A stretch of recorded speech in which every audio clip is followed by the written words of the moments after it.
출애굽기 6장 2절부터의 말씀입니다.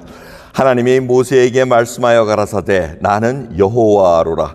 내가 아브라함과 이삭과 야곱에게 전능의 하나님으로 나타났으나 나의 이름을 여호와로는 그들에게 알리지 아니하였고 가나안 땅 곧 그들의 우거하는 땅을 주기로 그들과 언약하였더니 이제 애굽 사람이 종을 삼은 이스라엘 자손의 신음을 듣고 나의 언약을 기억하노라.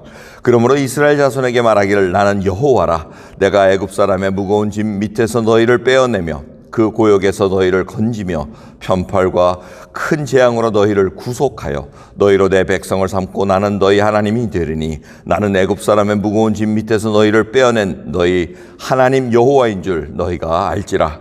내가 아브라함과 이삭과 야곱에게 주기로 맹세한 땅으로 너희를 인도하고 그 땅을 너희에게 주어 기업을 삼게 하리라. 나는 여호와로라 하셨다 하라. 모세가 이와 같이 이스라엘 자손에게 전하나 그들이 마음의 상함과 역사의 혹독함을 인하여 모세를 듣지 아니하였더라. 여호와께서 모세에게 일러 가라사대 들어가서 애굽 왕 바로에게 말하여 이스라엘 자손을 그 땅에서 내어 보내게 하라. 모세가 여호와 앞에 고하여 가로되 이스라엘 자손도 나를 듣지 아니하였거든 바로가 어찌 들으리이까. 나는 입이 둔한 자니이다. 여호와께서 모세와 아론에게 말씀하사 그들로 이스라엘 자손과 애굽 왕 바로에게 명을 전하고 이스라엘 자손을 애굽 땅에서 인도하여 내게 하시니라. 아멘.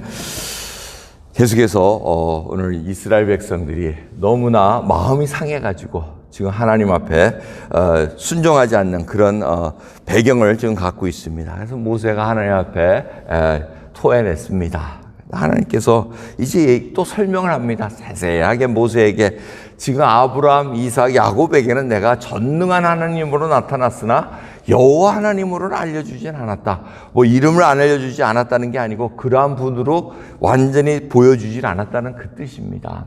여호와 이름을 알고 있었습니다. 하지만 그 여호와라는 뜻이 뭐냐면 하나님께서 그 언약을 지키신다는 그 뜻으로 지금 나타나시진 않았다는 얘기입니다. 그러니까 아브라함, 이삭, 야곱을 보면은 사실 언약은 주셨지만 그 언약을 이루게 하시고 하는 그런 하나님으로 나타나질 않았습니다. 그 언약을 지키신다는 것, 이들에게 자손을 주고 그 자손들이 가나안 땅으로 가겠다는 그 언약을 깨닫고 느끼게 바라볼 수 있게 한 것은 바로 지금 이 상황을 맞닥뜨려야 될 수 있다는 것입니다.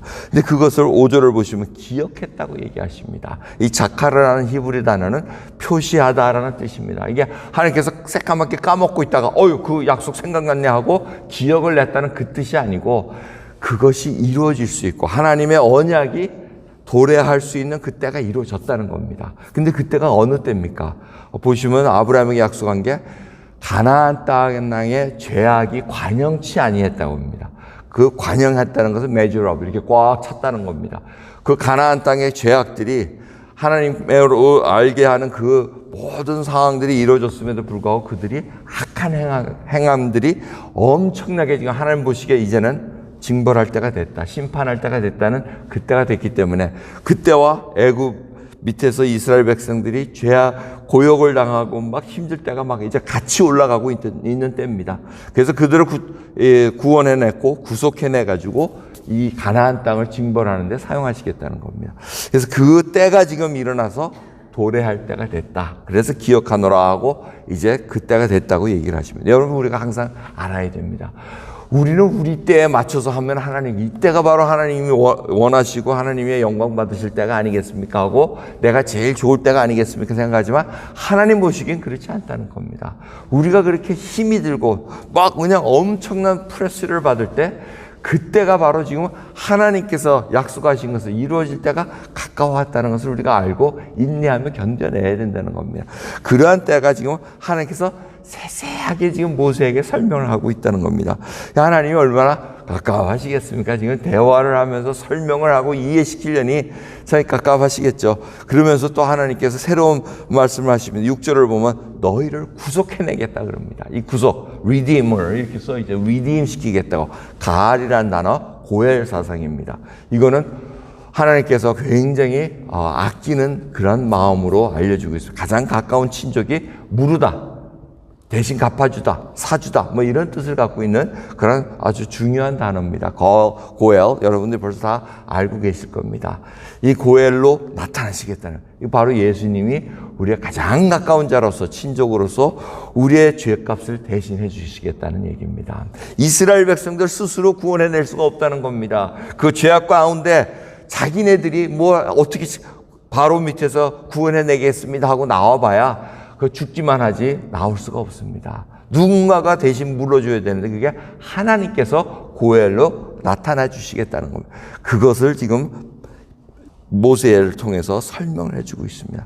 그래서 모세가 그 얘기를 듣고 와 알겠습니다. 그것도 힘을 내서 이스라엘 백성들에게 그 말씀을 쫙 전했더니 이스라엘 백성들이 대단하십니다 하고 했습니까?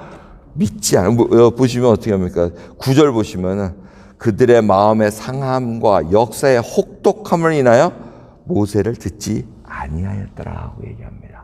또 마음의 상함이 또 나옵니다. 상처받고 회복되지 않은 그것은 이건 뭐 그 상황이 다시 맞닥뜨리면 마음 듣지도 않습니다. 하나님의 말씀이 들리지도 않고 사람의 위로와 하나님의 위로가 들리지도 않습니다.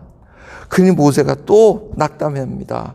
근데 하나님은 또 이제 바로에게 가서 얘기해라. 그렇게 하는데 모세의 마음도 상했다는 겁니다. 아니 하나님 이스라엘 백성도 듣질 않습니다. 그런데 바로가 듣겠습니까? 나는 입이 둔한 자나이다. 입술이 둔한 자라는 그 뜻은 사명을 완수할 수 없는 연약한 자입니다. 주님 나 자신 없습니다. 한탄하고 좌절하는 겁니다. 여러분 하나님 앞에 쓰임을 받고 하나님 말씀대로 순종할 때 우리의 마음에 상했던 그 상처들이 있기에 하나님 말씀을 이루기가 참 어려울 때가 많습니다. 두렵습니다. 어떤 때는 사람 만나기 두려울 때가 있습니다. 저 사람이 나를 거절하는데, 저 사람이 나를 싫어하고, 저 사람이 사실은 나를 싫어하는 것이 아니고 하나님을 싫어하는 건데 우리는 우리가 상처를 받았다고 생각합니다. 사실 그렇죠. 이 영적인 싸움은 여러분 점점 하나님의 말씀 안에서 은혜 가운데 서 있지 않으면은 맨날 휘둘립니다. 맨날 두려움, 똑같은 두려움, 재정적인 두려움, 사람의 관계의 두려움, 모의 두려움, 우리는 거기에 상처받은 자들입니다. 그래서 그런 자들을 하나님께서 구원 베풀어 놓고 교회 지체로서 다 연결시켜 주십니다. 이 교회가 하나님의 능력을 드러내기 위해서 약한 자를 들어쓰시는 그 모습을 교회를 통해서 드러내기를 원하시는데 죄다 보면은 상처받고 이런 일들이 하나님의 능력을 드러내는 능력의 교회로 나타내기 원하시는 하나님으로 우리가 드러낼 시기가 오고 있다는 겁니다. 그러한 때를 위해서 우리가 준비된 자로 살아간다는 겁니다. 그래서 6장 13절을 보시면은 완성된 말씀을 하십니다. 하나님 여호와께서 모세와 아론에게 말씀하사 자손들을 애굽에서 인도해내게 하시니라고 얘기합니다. 이 중간에 다 결론의 말씀을 또 다시 합니다. 왜? 읽는 사람들이 우리같이 답답한 마음을 가질까 봐. 아이고 사람들이 마음 상했네. 모세도 힘들어하네. 아이고 지도자가 저러니 어떻게 될까? 아마 낙담하고 있을 때 하나님께서 다시 결론적인 말씀을 해주신다는 겁니다.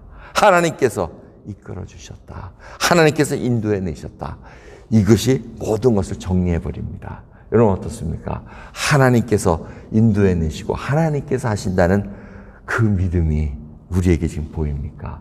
과정은 어렵습니다. 근데 그 어려운 과정은 겪어 나가야 된다는 겁니다.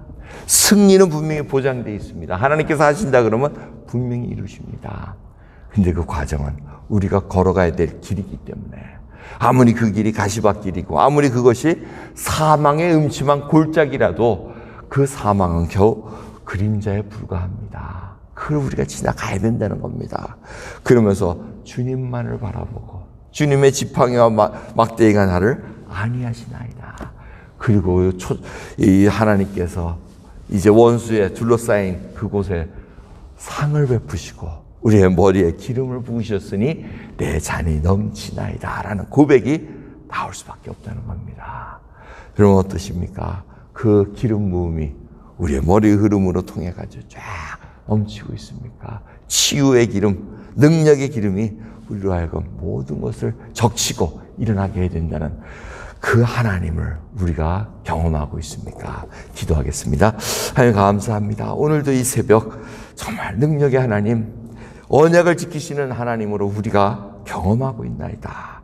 오늘도 우리 주 예수 그리스도로 말미암아 그 구원을 이루어 주시고 부활하신 예수 그리스도로 말미암아 우리가 의롭다 칭함으로 살아났고 부활하여 주님과 함께 주님의 오른손에 같이 앉아있고 붙들려 있다는 것을 알게 해주심을 감사합니다. 아버지, 각자의 심령들이 마음 상함으로 인해서 아버지 다시 그 일을 맞닥뜨릴 때마다 맨날 똑같은 반응 보입니다. 정욕적으로 행할 때가 있습니다. 두려움으로 낙심할 때가 있습니다. 관계 때문에, 그 상처 때문에 두려워서 다가가지 못할 때가 있습니다.